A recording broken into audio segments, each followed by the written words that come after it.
सामने आ रही है और अब जिस तरीके से एक के बाद एक बड़े अटैक हो रहे हैं, रूस भी कर रहा है, यूक्रेन भी कर रहा है, और जो ये हालिया संघर्ष बढ़ा है, इससे क्या समझ आ रहा है कि ये युद्ध अब अगले यानी कि आगे चरण में जा रहा है क्या? वर्ल्ड वॉर 3 की संभावना बन रही है क्या सर?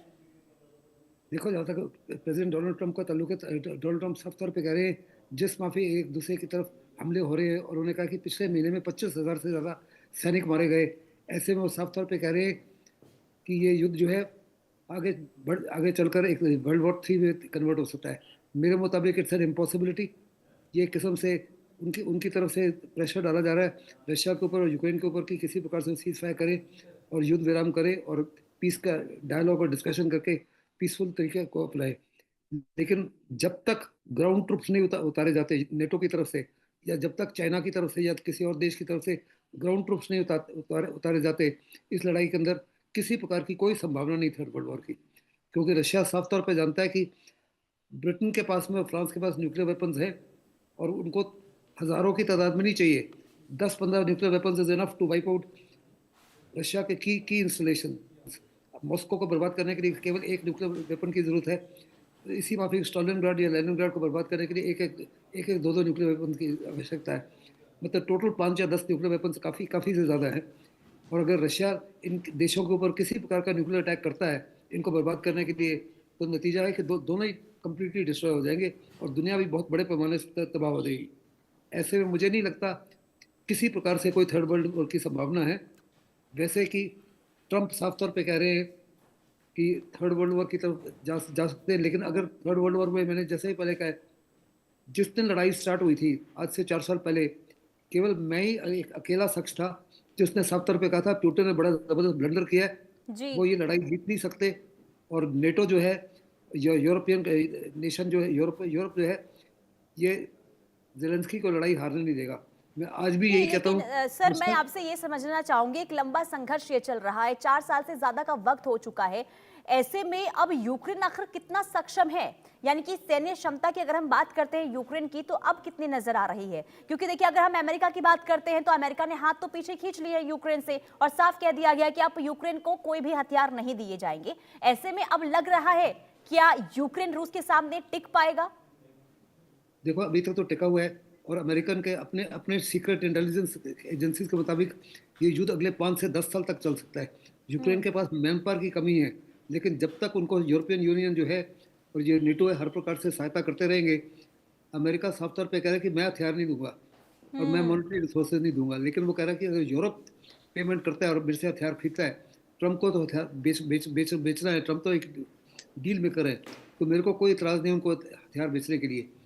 और वो अमेरिका की जो वॉर वॉर इंडस्ट्रीज है उनकी तकरीबन शेयर वैल्यू 700,000% इंक्रीज हो चुकी है। हम्म। ऐसे में अमेरिका तो को तो फायदा ही है।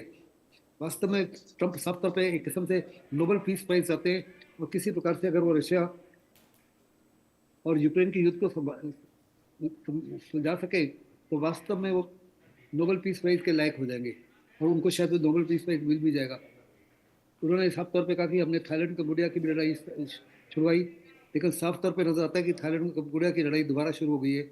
जहाँ तक इसराइल और हमास का ताल्लुक है, वहाँ भी सीज फायर की वायलेशन हर दिन इसराइल कर रहा है, लेबनान में हर दिन कर रहा है, हouthis के अगेंस्ट यमन में कर रहा है। ऐसे में कौन सा युद्ध है बस जो उन्होंने सुलझाया है, जो हर प्रकार से सुलझ चुका है? ये एक किस्म से प्रेशर टैक्टिक्स है, क्योंकि रशिया में भी बहुत ज़बरदस्त तबाही हो रही है। 40 से 50% रशिया की जो रिफाइनरीज हैं ख़त्म हो गई है। उनके बहुत बहुत बड़े पैमाने पर उनके हवाई जहाज, उनके सैनिक तो 1 मिलियन से ज़्यादा मारे जा चुके हैं। उनके कम से कम 1,000 से ज़्यादा हवाई जहाज मारे गिरा जा चुके हैं। उनके बहुत बड़े पैमाने पर S-300 S-400 systems, rocket launchers, missile units, artillery units बर्बाद हुई हैं। हम्म। यूक्रेन के ऊपर रशिया बहुत बड़े पैमाने पर कीव पर हमला कर रहा है।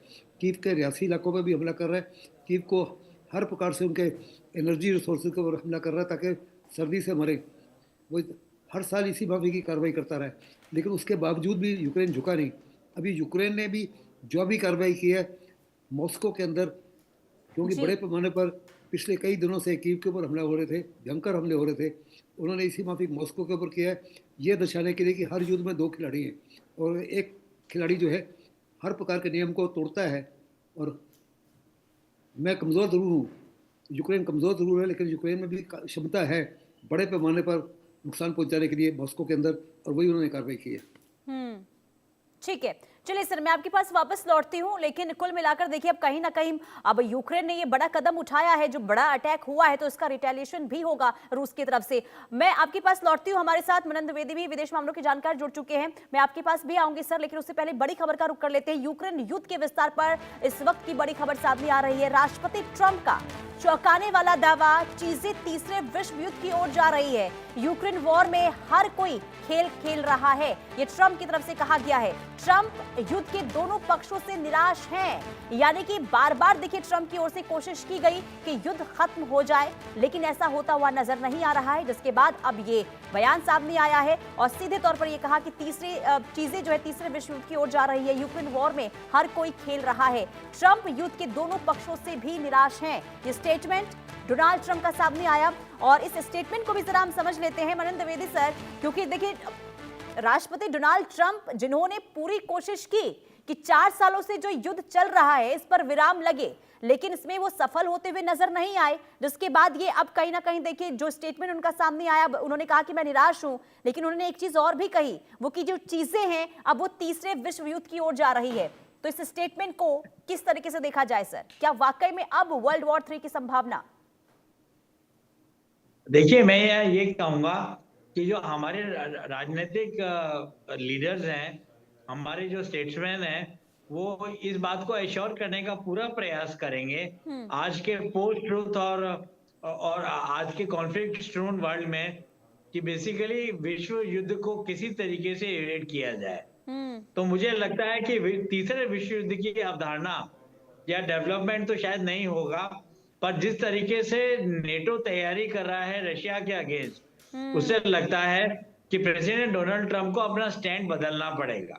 अगर हम प्रेसिडेंट डोनाल्ड ट्रंप के नेगोशिएशन स्टैंड को देखें तो हम पाएंगे कि बेसिकली वो चाहते हैं कि जेलेंस्की अपना 30% ऑफ द एरिया डोनेट्स्क और लुहांस्क का जो रशिया ने अटैक किया है, तो 30% एरिया यूक्रेन के कंट्रोल में है, तो वो एरिया भी व्लादिमीर पुतिन मांग रहे हैं।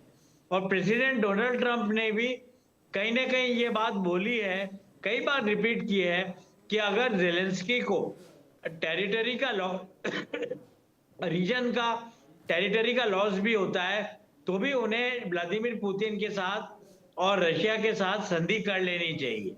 और अभी गए थे पेरिस और कुछ यूरोपियन राष्ट्राध्यक्षों से मिले थे जेलेंस्की, वो यही बात को बार बार रिपीट कर रहे हैं कि यूक्रेन पूरी तरीके से युद्ध को रोकने को और खत्म करने को तैयार है, पर हम लोग वो कह रहे हैं कि वो लोग अपनी टेरिटरी का एक भी इंच यूक्रेन को नहीं देंगे। तो मुझे लगता है कि जो अलास्का में जो बातचीत हुई थी 2 महीने पहले, उसमें भी प्रेसिडेंट डोनाल्ड ट्रंप और व्लादिमीर पुतिन के बीच में यही डिफरेंस रह गया कि व्लादिमीर पुतिन चाहते हैं कि